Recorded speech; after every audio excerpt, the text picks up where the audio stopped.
인천제일교회 성도님 여러분 반갑습니다. 한국교회 처음 이야기, 오늘은 14번째 내 이름이 무엇이냐 라는 주제로 함께 나누고자 합니다. 야곱, 그는 이스라엘이란 이름으로 바뀌면서 단순한 호칭의 변화가 아닌 이 삶의 자세와 또 질이 바뀐 사람이죠. 야곱이란 이름처럼 자신의 앞길을 방해한다고 생각되는 사람들의 그 발 뒤꿈치를 잡아채며 살았던 그가 하나님의 위대한 승리를 위해 자신을 희생하는 이스라엘로 변화했습니다. 베드로가 된 시몬, 또 바나바가 된 요셉, 또 바울이 된 사울, 그들 또한 하나님을 만나면서 바뀌고 또 변화된 삶을 살았는데요. 한국 개신교회 초기 역사에서도 이처럼 이름을 바꾼 사람들이 있습니다. 하나같이 예수님 믿고 그 삶이 바뀐 사람들인데요. 1890년대 후반 강화도 북단의 홍이마을에 복음이 들어왔습니다.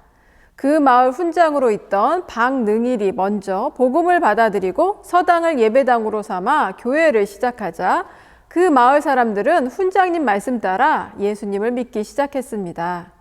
그때 처음 믿은 사람들이 세례를 받으면서 이름을 바꾸었는데요. 우리가 예수 믿고 교인이 된 것은 옛사람이 죽고 새 사람이 되었음을 의미한다. 새로 태어난 아기에게 이름을 지어주듯 거듭난 우리가 새 이름을 갖는 것은 당연하다. 그런데 강화 교인들은 이름을 바꾸면서 천주교식으로 서양식 이름을 쓰거나 또 성경 이름을 따르지 않고 한국의 전통 장명법을 따라 그것도 돌림자 전통으로 개명했습니다. 우리가 비록 집안은 다르지만 한날 한시에 세례를 받아 한 형제가 되었다. 그리고 우리가 이 마을에서 처음 믿었으니 모두 한일 돌림자로 하여 이름을 바꾸자. 성이야 조상에게 물려받은 것이니 바꿀 수 없고 마지막 자는 한일자로 통일하기로 했으니 이 가운데 자만 정하면 되었습니다. 이들은 믿을신, 사랑애, 은혜은, 은혜해, 충성충, 거룩할 성, 발할희, 받들봉, 착할순, 하늘천과 같은 글자들을 적은 쪽지를 주머니에 넣고 함께 기도한 후에 한 사람씩 그 쪽지를 제비 뽑았습니다. 능자가 뽑히면 능일, 신자가 뽑히면 신일. 홍의교회의 박능일, 권신일, 권인일, 권문일, 권청일, 권해일, 김경일, 김부일, 종순일, 주광일, 장양일 등의 이름이 그렇게 해서 나왔습니다. 이렇듯 처음 믿은 홍의마을 교인들은 모두 이름을 바꾸었고요. 족보에도 새 이름을 올렸습니다. 그들은 그렇게 계명을 통해서 세례가 갖는 새로 태어남의 그 신학적 의미를 아주 정확하게 파악하고 있었고요. 더욱이 한날 한시에 처음으로 함께 하나가 되었다는 의미에서 한일 돌림자를 씀으로써 신앙 공동체 의식을 아주 강하게 표현하였습니다.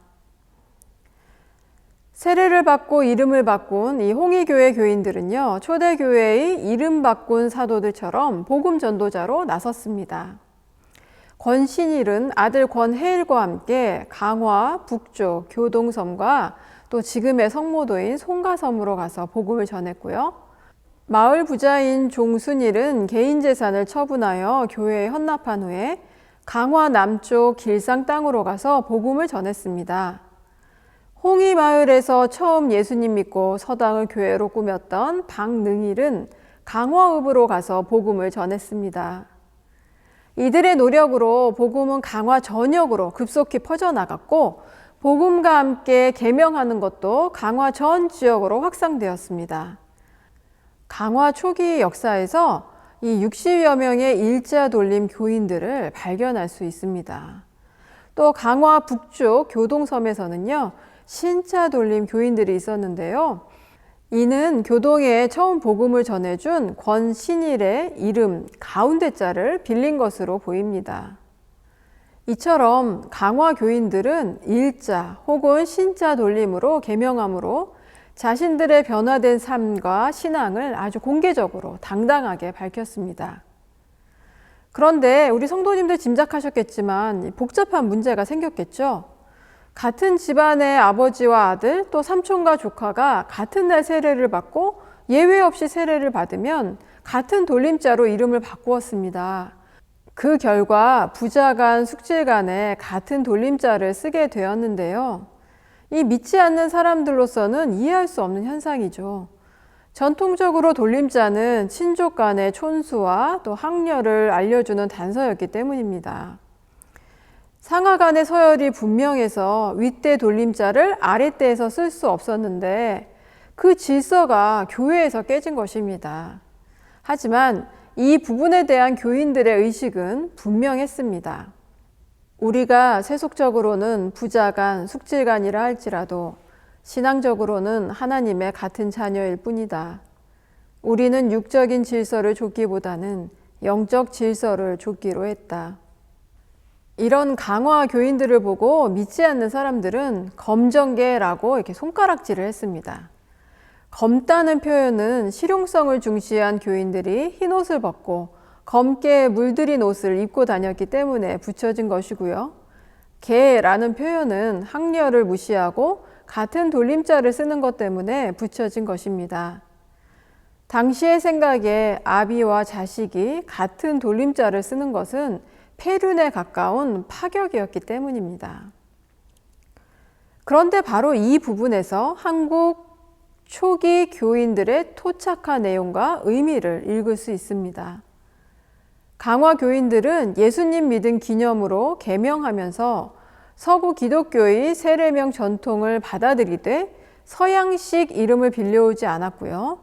한국의 돌림자 전통을 받아들이되 부자간, 숙질간에 같은 돌림자를 씀으로써 봉건적 질서를 거부하였습니다. 이들은 서구적인 것이든 한국적인 것이든 무조건 배척하거나 무조건 답습하지 않고 두 전통을 조화시켜서 하나의 새로운 질서와 전통으로 창조해내는 능력이 있었습니다. 복음에 대한 뜨거운 열정과 전통 문화에 대한 자부심이 강했던 이 강화 교인들이 만들어낸 토착 신앙 전통이라고 볼 수 있을 텐데요. 그 결과 서구 기독교 전통과 한국 문화 전통이 연결되면서도 구분되는 제3의 전통으로서 한국 토착 기독교 문화가 생긴 것입니다. 기독교 역사는 이런 토착 기독교 문화의 역사입니다. 그리스도의 교회는 내용과 방향에서 판이하게 달랐던 예루살렘의 유대 전통과 로마 제국의 헬라 전통 사이에서 탄생했습니다. 이 두 전통의 이 경계선상에 위치한 안디옥에서 두 전통 모두에 익숙했고 또 예수를 만남으로 계명을 체험한 바나바와 바울이 지도한 무리들에게 처음으로 그리스도인이란 칭호가 붙여진 것 지극히 당연했습니다. 내 이름이 무엇이냐? 예수님 믿고 주저함 없이 이름을 계명함으로써 자신이 그리스도인인 것을 증명했던 이 강화 교인들의 복음을 향한 그 순수한 열정. 오늘 우리 한국교회가 되새기며 본받아야 할 바로 그 모습이 아닐까요?